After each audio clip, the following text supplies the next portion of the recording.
കേരളത്തിലെ ചില മാധ്യമങ്ങളും ചില പാർട്ടികളുമെല്ലാം വലിയ രീതിയിലുള്ള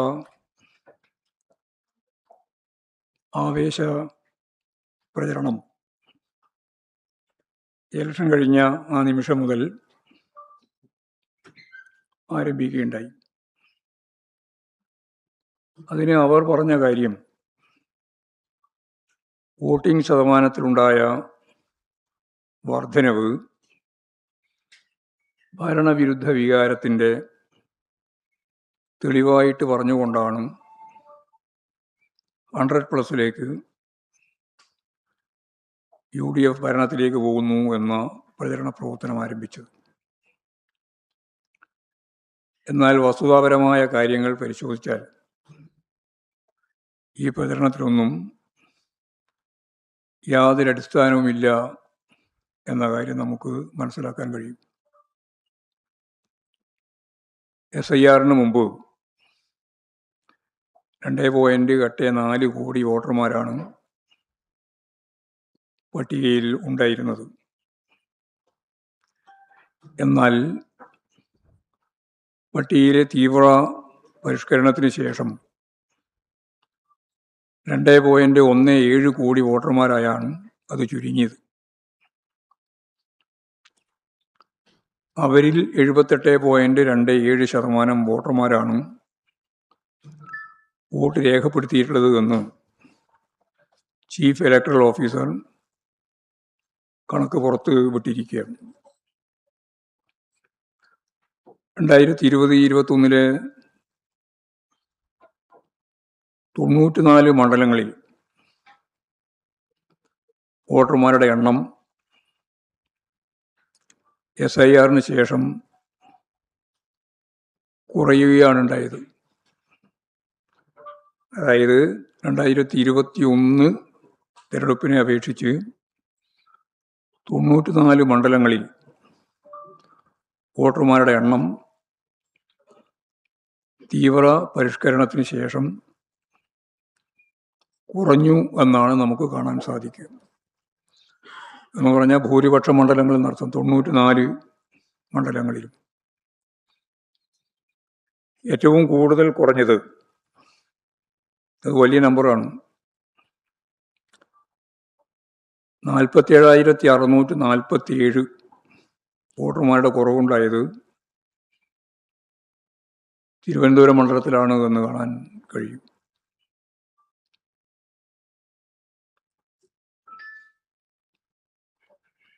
എന്ന് പറഞ്ഞാൽ വന്ന് വോട്ട് ചെയ്യാൻ പറ്റുന്ന വോട്ടർമാർ ഏറ്റവും അവസാനം പുതുക്കിയ വോട്ടർ പട്ടികയിൽ ആ വോട്ടർ പട്ടിക നിലവിൽ വന്നിട്ടും 71 മണ്ഡലങ്ങളിൽ, എന്ന് പറഞ്ഞാൽ ഭൂരിപക്ഷ മണ്ഡലങ്ങളിൽ 21നേക്കാൾ പോളിംഗ് കുറയുകയാണ് ചെയ്തത്.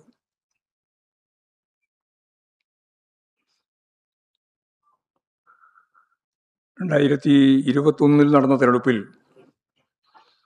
സംസ്ഥാനത്താകെ 2.09 കോടി വോട്ടർമാരാണ് വോട്ട് ചെയ്തതെങ്കിൽ ഇപ്പോഴത് 2.08% കുറഞ്ഞു. അതായത് കഴിഞ്ഞ നിയമസഭാ തിരഞ്ഞെടുപ്പുമായി താരതമ്യപ്പെടുത്തി നോക്കിയാൽ വോട്ടിൻ്റെ എണ്ണം കുറയുകയാണ് ഉണ്ടായത്. അസാധാരണമായ വോട്ട് വർധനവുണ്ടായി എന്ന പ്രചരണം തികച്ചും അടിസ്ഥാനരഹിതമായ ഒന്നാണ് എന്ന് പറയാനാണ് ഞാൻ ഇത്രയും കാര്യങ്ങൾ പറഞ്ഞത്. തെരഞ്ഞെടുപ്പ് വിശകലനത്തിലേക്ക് പോകുമ്പോൾ ഈ തെരഞ്ഞെടുപ്പ് UDFകാരും BJPക്കാരും അവരുടെ രണ്ട് മുന്നണിയും വലിയ രീതിയിലുള്ള പണക്കൊഴുപ്പ്, പണത്തിൻ്റെ സ്വാധീനം ഉപയോഗിച്ച് നടത്തിയിട്ടുള്ള ഒരു തെരഞ്ഞെടുപ്പ് ആണ് എന്ന് കാണാൻ കഴിയും. അതിൽ പണമുണ്ട്, കിറ്റുണ്ട്, സാരിയുണ്ട്, മറ്റു പല സാധനങ്ങളുമായി ഈ രണ്ട് വിഭാഗവും ശക്തിയായിട്ട് വോട്ടർമാർക്കിടയിൽ ഉണ്ടായിരുന്നു. ഉത്തരേന്ത്യയിൽ കാണുന്നത് പോലെയുള്ള ചില വൈകൃതങ്ങൾ എന്ന് പറഞ്ഞാൽ ശരിയായ രീതിയിലുള്ള വോട്ട് പണം കൊടുത്ത് പിടിക്കുന്നത് നേരിട്ട് കാണുന്നൊരവസ്ഥ അതുവരെ കേരളത്തിൽ കാണുകയുണ്ടായി. ഈ രാഷ്ട്രീയ പോരാട്ടത്തിൽ വളരെയേറെ ശ്രദ്ധേയമായ രീതിയിലുള്ള പ്രവർത്തനമാണ് LDFന് വേണ്ടി ഇടതുപക്ഷ ജനാധിപത്യ മുന്നണിയുടെ പ്രവർത്തകർ അതിതീവ്രമായ ചൂടിന് അവർ വ്യാപകമായി ജനങ്ങളെ കാണാനും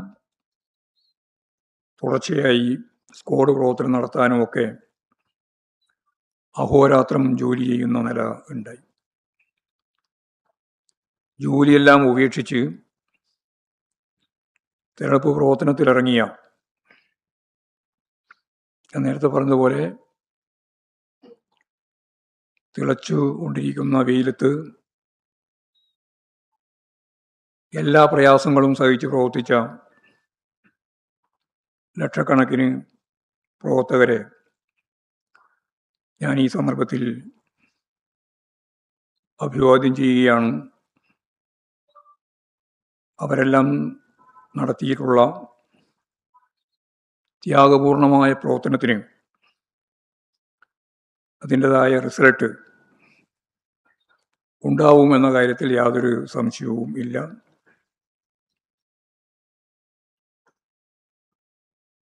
അതേപോലെ കഴിഞ്ഞ നിയമസഭാ തെരഞ്ഞെടുപ്പിൽ ഞങ്ങൾ ചൂണ്ടിക്കാണിച്ച കാര്യങ്ങൾ ഉൾപ്പെടെ ചേർത്ത്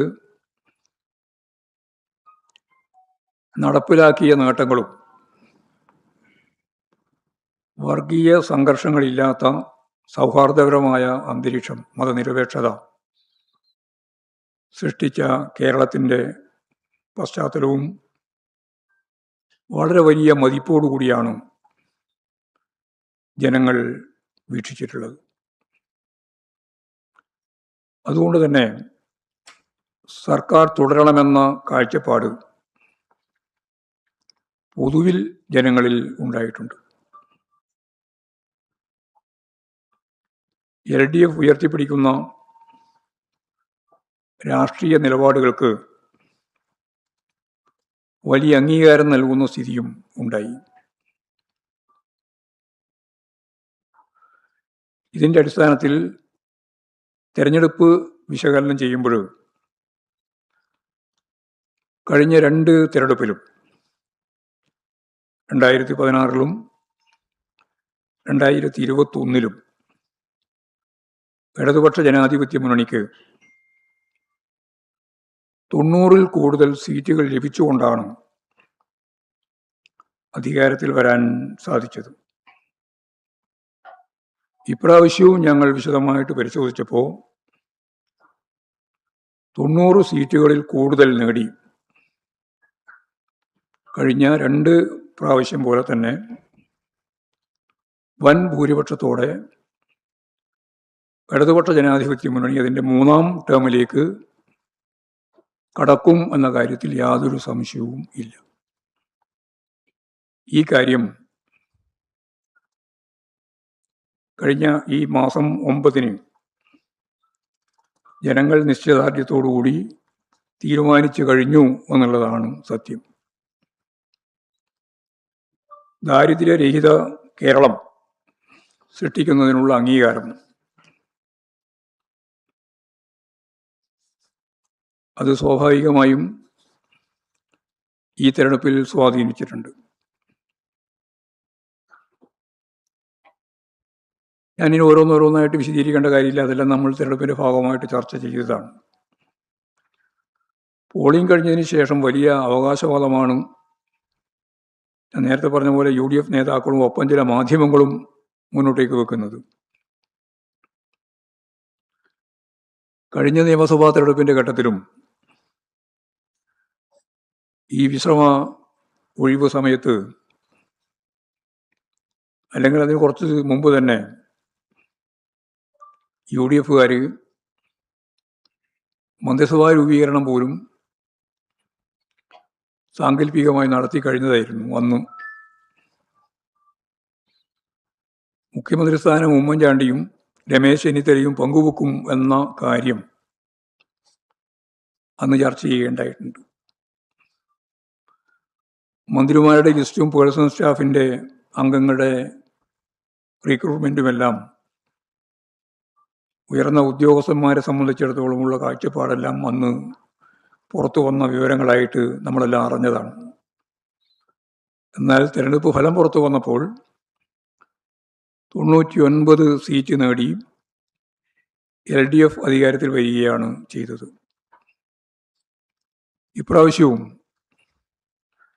ചർച്ചകളെല്ലാം നടക്കുന്നുണ്ടെങ്കിലും ഞാനതിൻ്റെ വിശദാംശത്തിലേക്ക് കടക്കുന്നില്ല. ഇപ്പോൾ അവസാനം വെടിനിർത്തി ഹൈക്കമാൻഡ് തീരുമാനിക്കട്ടെ മുഖ്യമന്ത്രി എന്നൊക്കെ തീരുമാനിച്ച് വാർത്താമാധ്യമങ്ങളിൽ തന്നെ അത്തരം വിവരങ്ങൾ നൽകുന്ന സ്ഥിതി നിങ്ങളെല്ലാം കണ്ടതാണ്. തിരഞ്ഞെടുപ്പ് കമ്മീഷനുമായിട്ട് ബന്ധപ്പെട്ട് എല്ലാവർക്കും വോട്ടവകാശം ഉറപ്പുവരുത്തുന്നതിന് ഉത്തരവാദിത്തമുള്ള ഏജൻസിയാണ് യഥാർത്ഥത്തിൽ തിരഞ്ഞെടുപ്പ് കമ്മീഷൻ. എന്നാൽ തിരഞ്ഞെടുപ്പ് ഡ്യൂട്ടിക്ക് നിയോഗിക്കപ്പെട്ടവർക്ക് വോട്ട് ചെയ്യുന്നതിനുള്ള അവസരം നിഷേധിക്കുന്ന നിലപാടാണ് അവർ സ്വീകരിച്ചത്. 20,000-ലധികം പേർ ഇത്തരത്തിൽ വോട്ട് ചെയ്യാൻ അവസരം ലഭിക്കാത്തവരായിട്ടുണ്ട് എന്നാണ് വ്യക്തമാക്കപ്പെട്ടിട്ടുള്ളത്.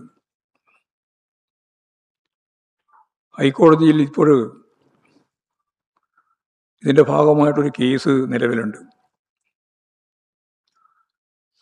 എത്ര പേർക്കാണ് ബാലറ്റ് പേപ്പർ കൊടുക്കാതിരുന്നത്, വോട്ട് ചെയ്യാതിരുന്നത് എന്നതിൻ്റെ കൃത്യമായ കണക്ക് പോലും ഇലക്ഷൻ കമ്മീഷന് കോടതിയുടെ മുമ്പിൽ അവതരിപ്പിക്കാൻ സാധിക്കുന്നില്ല.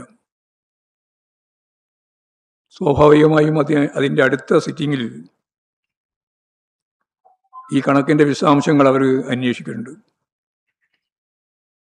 അപ്പോഴാണ് ഞാൻ നേരത്തെ പറഞ്ഞതുപോലെ 20,000-ലധികം പേർക്ക് വോട്ടവകാശം വിനിയോഗിക്കാനായില്ല എന്നുള്ള പ്രശ്നം ഗുരുതരമായി നമ്മുടെ മുമ്പിൽ വരുന്നത്. അതുപോലെ NCC, സ്റ്റുഡൻസ് പോലീസ് തുടങ്ങിയ NSS മേഖലയിലൊക്കെയുള്ള പ്രത്യേകം റിക്രൂട്ട് ചെയ്തിട്ടുള്ള വളണ്ടിയർമാർ, ഇവരെ സംബന്ധിച്ചിടത്തോളവും വോട്ട് അവകാശം ലഭ്യമായില്ല എന്ന പ്രശ്നവും നിലനിൽക്കുന്നുണ്ട്. യഥാർത്ഥത്തിൽ വോട്ടവകാശം ലഭിച്ച എല്ലാവർക്കും വോട്ട് ചെയ്യാൻ അവസരം അനുവദിക്കണം. അത് ഇലക്ഷൻ കമ്മീഷന്റെ ചുമതലയാണ്. ഹൈക്കോടതിയിലുള്ള കേസ് സ്വാഭാവികമായും സാങ്കേതികത്വം പറഞ്ഞ് വോട്ട് നിഷേധിക്കാതെ കോടതി ഉൾപ്പെടെ ചേർന്നുകൊണ്ട് ഈ ഭരണഘടനാ ലംഘനം ഒഴിവാക്കാൻ, അവസാനിപ്പിക്കാൻ സാധിക്കേണ്ടതുണ്ട് എന്നാണ് ഇലക്ഷൻ കമ്മീഷനോട് എനിക്ക് ചൂണ്ടിക്കാണിക്കാനുള്ളത്.